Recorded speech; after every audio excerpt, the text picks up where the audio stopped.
잠들어 있는 통계 감각을 깨워라. 우리 일상 속 재미있는 통계 이야기로 통계 세포를 깨워줄 여기는 통계 감각입니다.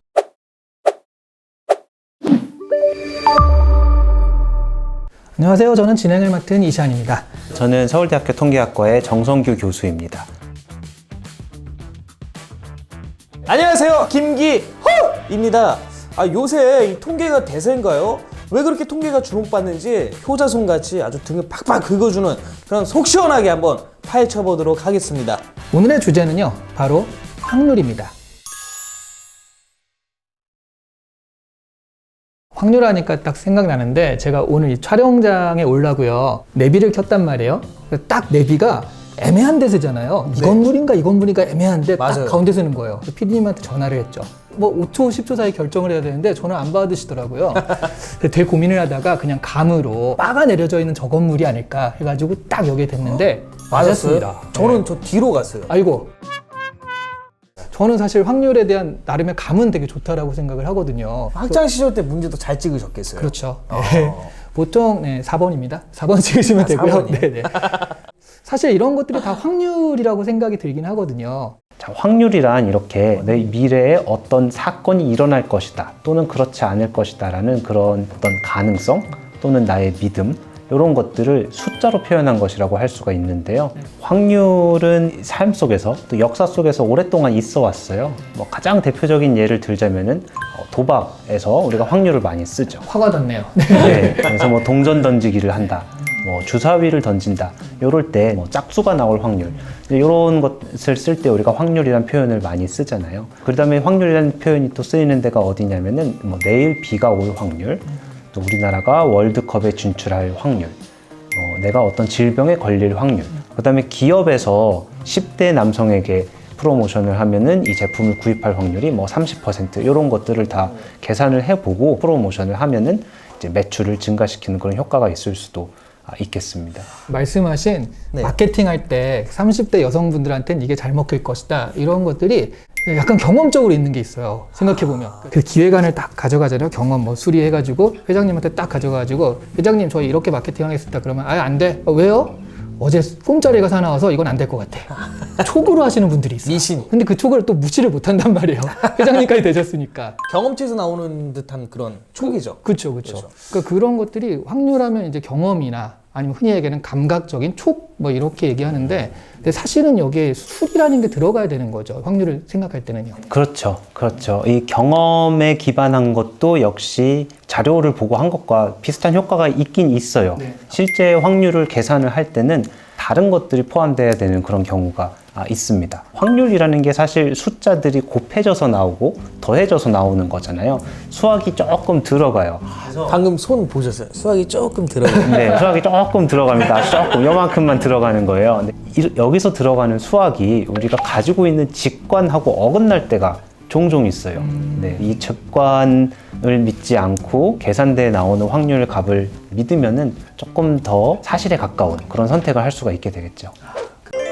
오늘 제가 준비한 거는 문제 2가지를 준비를 했는데요. 제가 실제로 해보면서 할 수 있도록 실습을 직접 하면서. 네, 재밌겠네요. 직접 하면서 한번 해보도록 하겠습니다. 첫 번째 문제는 몬티홀 문제라고 하는 겁니다. 몬티홀 문제는 1960년대에 미국의 몬티홀이 진행하는 몬티홀 쇼가 있었는데요. 거기에서 했던 뽑기 게임 같은 거예요. 이렇게 3개의 문이 있어요. 이 문 뒤에는 무엇이 있는지 알 수가 없는데요. 근데 이 문 중에 하나에는 고급 자동차가 들어있습니다. 그래서 이 참가자가 이 고급 자동차가 들어있는 문을 선택하게 되면은 그 고급 자동차를 가져갈 수 있게 되는 거죠. 그날 참가해가지고 선택 하나만 잘하면 차를 얻게 된다, 이런 얘기잖아요. 그렇습니다. 와. 엄청나게 좋은 기회이죠. 만약에 자동차를 못 받았을 경우에 뭐 벌칙이 있어야 되나 그런 건 아닌가요? 벌칙은요, 자동차가 셋 중에 하나에는 자동차가 있는데 나머지 2개의 문에는 염소가 들어있대요. 염소를 직접 데리고 가셔야 되는 그런 벌칙이 있는 것 같습니다. 네. 저희가 직접 한번 해볼 수 있을까요? 그 교수님 차 거시죠? 이거 사행성이 되면 안 되니까 그냥 커피 한 잔. 아이스 아메리카노 내기 뭐 이런 정도. 네. 그 정도 좋습니다. 좋네요. 기호님은 어떤 걸 선택하실 건가요? 저는 항상 1번 방송인이 되자라는 의미에서 한번 1번 뽑아보겠습니다. 자, 1번에 자동차가 있다라고 생각을 하시는 거죠. 아, 그럼요.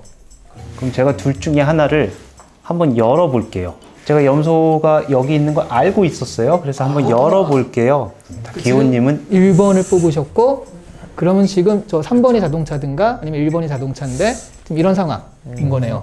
저 뭐 바꿀 게 주는 거예요? 네, 바꾸셔도 돼요. 1번을 계속 하셔도 되고 3번으로 바꾸셔도 됩니다. 자동차는 여기 아니면 여기 있으니까요. 내가 뭐 방송놈들한테 한두 번 속는 저는 안 바꿉니다. 저는 그대로 1번으로 가겠습니다. 결과를 먼저 한번 보고 더 얘기를 해볼까요? 네. 결과를 1번. 자, 1번. 자, 1번은 자, 1번은 네, 양이었습니다. 아이스 아메리카노 잘 먹겠습니다. 네. 감사합니다. 네. 여기에도 염소가 있으면은 이거는 네, 사기죠. 네, 여기는 자동차가 있습니다. 네, 그래서 다시 하시면은 또 어떤 전략을 쓰실까요? 계속 같은 거를 하시던가 아니면 또 바꾸시거나. 그렇죠. 이 두 전략 중에 어떤 전략이 더 당첨 확률이 높을까요? 바꾸는 거예요. 바꾸는 게 더 높을까요? 그건 또 왜 그럴까요? 그렇죠? 이제 왜 그런지 이유를 한번 보도록 할게요. 자, 기호님이 제일 처음에 1번 문을 선택을 하셨어요. 네. 아직 열기 전이에요. 그러면 우린 자동차가 어디 있는지 알 수 없기 때문에 1번 문 뒤에 자동차가 있을 확률이 3개 중에 하나니까 3분의 1이죠. 3분의 1이죠. 2번 문 뒤에 자동차가 있을 확률도 3분의 1, 그다음 3번 문 뒤에도 3분의 1입니다. 각각 3분의 1의 확률로 자동차를 가지고 있어요. 그러면 2번, 3번 안에 자동차가 있을 확률은 어떻게 되죠? 3분의 1, 3분의 1인 거죠. 더해서 아까 덧셈 법칙 말씀하셨는데 3분의 2. 네, 3분의 1 더하기 3분의 1. 그래서 요거 또는 요거에 이 자동차가 있을 확률이 3분의 2가 되는 거죠. 그래서 저는 이 둘 중에 하나를 열었어요. 그러면은 염소가 있다는 걸 우리가 알고 있는데요. 여기에 자동차가 있을 확률, 여기에 자동차가 있을 확률은 여전히 3분의 2가 됩니다. 근데 요건 아니잖아요. 그러니까 이 3번 문 뒤에 자동차가 있을 확률은 3분의 2가 되고요. 1번 문 뒤에 자동차가 있을 확률은 3분의 1입니다. 그래서 바꾸면은 무조건 당첨될 확률이 2배로 늘어나게 되죠. 각 문 뒤에 자동차가 있을 확률은 각각 3분의 1이다. 1번 문을 선택했다면 1번 문 뒤에 자동차가 있을 확률은 3분의 1이며 2번 혹은 3번 문 뒤에 있을 확률은 덧셈 법칙에 의해 3분의 2가 된다. 염소의 위치를 공개했을 때 역시 그 확률은 동일하다. 하지만 2번 문 뒤에 자동차가 있을 확률이 0이 되었으므로 3번 문 뒤에 자동차가 있을 확률이 3분의 2가 된다. 따라서 기존의 선택을 바꾸어 3번 문을 선택하는 쪽이 성공 확률이 더 높다.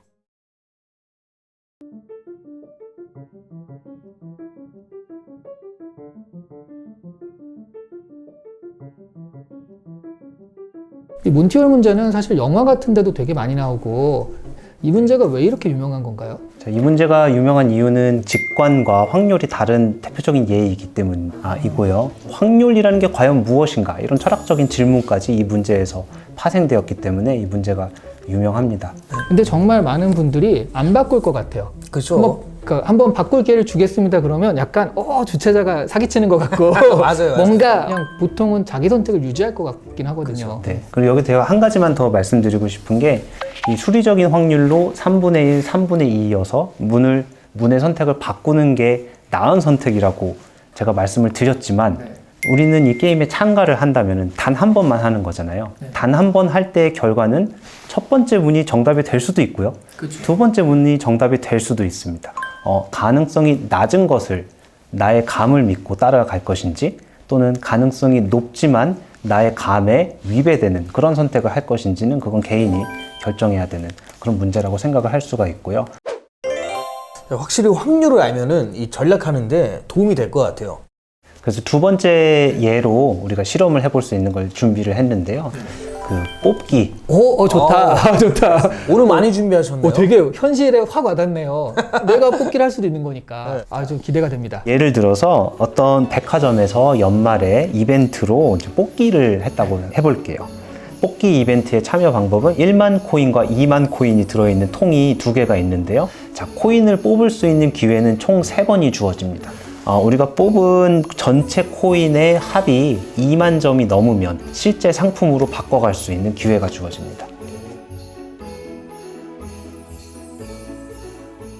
그러면은 이걸 준비를 했으니까 우리 실제로 한 번씩 해볼게요. 승률을 조금 높일 수 있는 그런 전략을 한번 선택해 보는 게 좋겠죠. 아, 이게 비슷한 게 아니라 승률이 높은 전략이 수리적으로 나올 수 있다는 거죠. 확률적으로. 똥손들은 이걸 배워야겠네요. 아, 제가 배워야 될 것 같아요. 이 영상을 꼭 보시고 아, 이렇게 하면 뽑기나 이런 거에 좀 유리할 수 있다. 이런 걸 이제 알려주시는 거잖아요. 네네. 네, 꼭 보시기 바랍니다. 일단 기호님 같은 경우에는 어떤 전략을 쓰실 거예요? 저는 저글링 요법이라고 해갖고 네. 많다. 네. 이게 좀 물량 공세. 그러니까 만짜리가 2개니까 그쪽을 먼저 공략하시겠다. 그럼요. 만짜리로 가야죠. 저는 한 방에 해결하는 만짜리는요, 만짜리 돼도 이게 부족하잖아요. 좀 더 있어야 되잖아요. 그 2만짜리를 계속 3번 공략하는 방법을 저는 쓸 겁니다. 그럼 직접 자, 이 똥손. 뽑아보시죠. 네네네. 이 저글링 요법이라고 하죠. 한번 해볼게요. 자, 첫 번째. 짜잔. 뭐예요? 저안 보이는데. 금손이야, 완전. 네, 다시 자, 넣었다가. 다시 넣었다가 이거다. 자, 짠. 꽝이에요. 꽝입니다. 자, 이제 마지막. 저기 한 번 더 기회가 있죠. 네, 여기서 당첨되면 만짜리가 나오면 이제 되는 거고 당첨이고 꽝이면은 안 돼, 꽝인 거죠, 그냥. 봤어. 3번입니다. 역시. 뭐야 이거 진짜. 나 2만 할 거야. 저는 한 번만 당첨되면 되는 거잖아요. 그렇죠. 짜자잔. 첫 번째. 짜잔. 꽝입니다. 아씨. 똥손이신데요. 자, 한 번 더. 요거 감이 좀 오는 것 같아요. 요거. 진짜 똥손이야. 마지막 기회입니다. 있는 거 맞죠? 네, 없는 거 있습니다. 둘 다 똥손으로.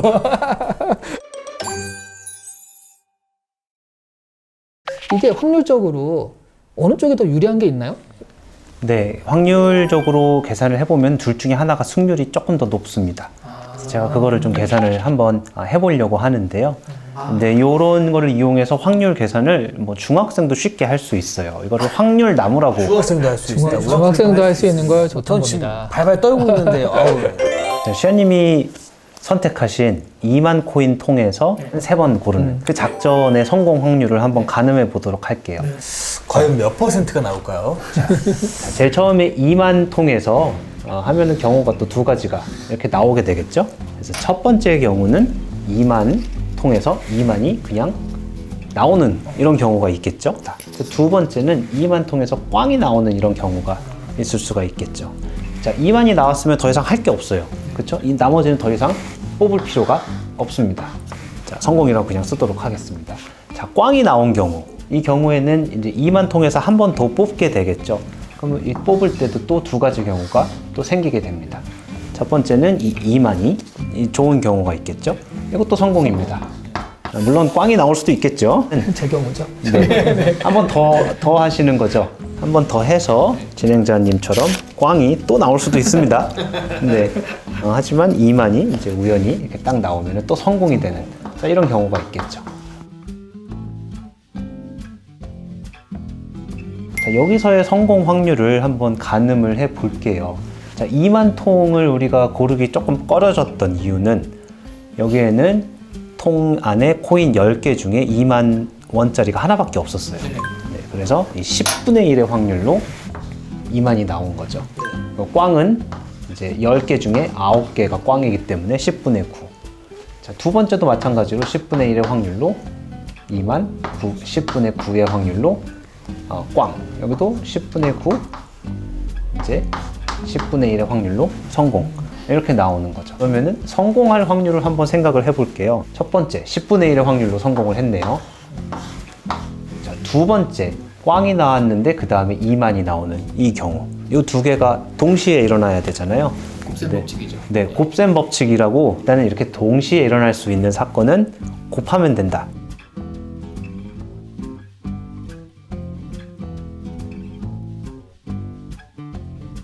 (100분의 9의) 확률로 성공을 했고요. 그 다음에 꽝 두 번 나왔는데 마지막에 역전에 성공하는 이 경우는 1000분의 81이 네, 됩니다. 그래서 이제 경우가 3개밖에 없기 때문에 또 요 세 숫자를 다 더해 주시면은 그렇죠. 그래서 이렇게 한꺼번에 벌어질 수 없는 사건 내 확률들을 이제 합해서 볼 때는 덧셈, 네, 더해주면 됩니다. 그냥. 너무 어렵다. 자, 이 경우는 27.1%. 할만하네요. 할만하네요. 4번 중에 한 번 이상이에요. 먼저 1만 코인을 우선 공략할 때 나올 수 있는 경우의 수를 그린다. 세 번의 뽑기에 대해 각각의 당첨 확률과 꽝 확률을 곱해준다. 이때 세 번의 뽑기 기회가 동시에 일어나야 하는 사건이므로 곱셈 법칙을 적용한다. 성공 경우의 수는 총 4가지이며 각 성공 경우의 확률을 더해준다. 게임은 단 한 번 참여할 수 있으며 이는 동시에 일어날 수 없는 사건이므로 덧셈 법칙을 적용한다. 계산 결과 총 확률은 16.8%이다. 우리 기호님의 선택은 16.8%. 제 선택이 틀렸네요. 되게 그냥 아무 생각 없이 했는데 확률적으로 보자면 수치적으로 차이가 많이 나네요. 수치적으로는 조금 차이가 많이 나죠. 이 수치가 높다고 해서 항상 성공을 하는 것도 아니고요. 수치가 낮다고 해서 또 항상 실패를 하는 것도 아닙니다. 보통은 그러면 교수님 어쨌든 이런 수치가 다른 사람보다 눈에 보이니까 어떤 선택을 할 때 확률 같은 걸 좀 생각하시면서 하시는 편인가요? 경우에 따라 다른데요. 일단은 이런 확률을 실제로 계산할 수 있는 경우는 굉장히 드뭅니다. 그다음에 확률 계산을 하려면은 여기서도 보이지만 이제 2만 코인이 나올 확률이 10분의 1이다. 이런 숫자가 있어야 되잖아요. 이런 숫자를 대부분 모릅니다. 근데 앞으로 이제 빅데이터나 이런 것들 때문에 데이터들이 어느 정도 정렬이 되긴 할 것 같기도 하고요. 그런 것들을 활용했을 때 그 미래 예측 시뮬레이션이 예전보다는 조금 정교해지지 않을까 하는 생각도 들긴 하거든요. 아무래도 지금 빅데이터 시대라는 것은 그 정보, 자료가 전에 보지 못한 속도와 크기로 계속 쌓이고 있기 때문에 그런 정보들을 조금 더 이용을 하면은 조금 더 정확하게 계산을 할 수가 있습니다. 그게 아까 말씀하신 시뮬레이션 또는 모의 실험 이 되겠죠. 이 모의 실험 또는 시뮬레이션이라는 거는 실제로 우리가 확률을 계산하기 어려울 때 컴퓨터한테 아까 우리가 뽑기통에서 코인을 뽑았던 것처럼 그런 실험을 무한해 보일 정도로 많이 반복을 시키는 거예요. 그러면 우리는 이렇게 머리를 열심히 써서 계산을 했지만 컴퓨터는 그냥 100만 번 반복하는 걸로 비슷한 숫자를 계산할 수가 있습니다. 제가 이것이 적용하는 사례 하나를 아는데 네. 기상청에서 그런 거 있잖아요. 비올 확률이 뭐 72%다. 그게 그런 거래요. 그러니까 100번을 돌려본대요. 시뮬레이션을 100번을 해가지고 72번 비가 온다는 결과와 28번 비가 안 온다는 결과 해서 72%라고 예측을 한다는 그 얘기를 들었거든요. 네. 지금 말씀하신 이 기법을 적용한 거네요. 네, 그렇습니다. 이런 그 모의 실험이나 확률 계산 이런데 이런 계산이 숫자가 이렇게 한쪽이 크게 나왔다고 해서 이 선택을 하는 게 항상 맞다는 보장은 없습니다. 왜냐면 우리가 하는 선택은 이 중에 단 한 번 일어나는 사건이고요. 지금 계산한 확률, 그다음에 시뮬레이션으로 100만 번 반복해서 나오는 것들은 한 번이 아니고 100만 번, 무한 번 많이 했을 때 비율적으로 얼마나 나오느냐 이게 나오기 때문에 일단 개인의 경험과 확률은 좀 다를 수가 있고요. 그렇지만 내가 하는 경험이 남들과 하는 경험과 다르지 않을 거라고 생각을 하면은 그러면 확률이 높은 쪽을 선택하는 게 조금 더 합리적인 선택이라고 할 수가 있고요. 자, 이런 사고방식이 바로 통계적 사고방식이라고 이야기할 수 있는데요. 마음의 소리, 감 이것만 믿는 게 아니고요. 감보다는 조금 더 편견이 없어진 이제 정보를 가늠해 나가는 것, 이것을 우리가 통계적 사고라고 합니다. 보통 인문학에서는 마음의 소리를 따라가라 이렇게 말씀을 많이 하는데 이 통계적 사고는 너무 너 자신을 믿지 말라. 감이나 이런 거 너무 믿지 말라. 그런 것이 오히려 합리적인 선택을 하는 데 도움이 될 것이다. 이렇게 말을 해주는 거네요. 감을 우리가 이제 관찰하는 것을 이용해서 자신의 감을 이제 업데이트해 나가는 것. 이게 이제 핵심이라고 할 수 있겠습니다. 인문학과 통계학의 그 종합이었습니다. 방금. 감사합니다. 교수님은 오늘 어떠셨어요? 이 확률이 사실은 굉장히 어렵습니다. 네, 그래서 여러분이 확률에 들어가는 수학에 너무 빠지지 마시고요. 실제 생활에 이 합리적으로 이용할 수 있는 이제 그런 것들을 좀 생각을 하시면은 좋을 것 같아요. 출연한 소감보다 그냥 이 말 한마디면 될 것 같습니다. 어떤 걸까요? 강의료를 좀 드려야 될 것 같은데 그 정도로 너무 유익한 시간이어서 네. 감사할 뿐입니다. 인생은 선택의 연속이라고 하잖아요. 그 선택이란 말에 이미 확률이 들어가 있는 것 같습니다. 그러니까 우리는 매번 확률을 마주치고 있는 거고요. 그런데 그런 선택에서 항상 감, 경험 이런 것들만 가지고 했다면 이제는 좀 확률적인 수치적인 경험들 이런 것들을 같이 넣어가지고요. 선택을 할 때 밸런스 있는 선택, 조금 더 합리적인 선택을 찾아가는 것이 좋지 않을까 하는 생각이 드는 그런 오늘 하루였습니다. 그럼 저희는 여기서 인사드리도록 하겠습니다.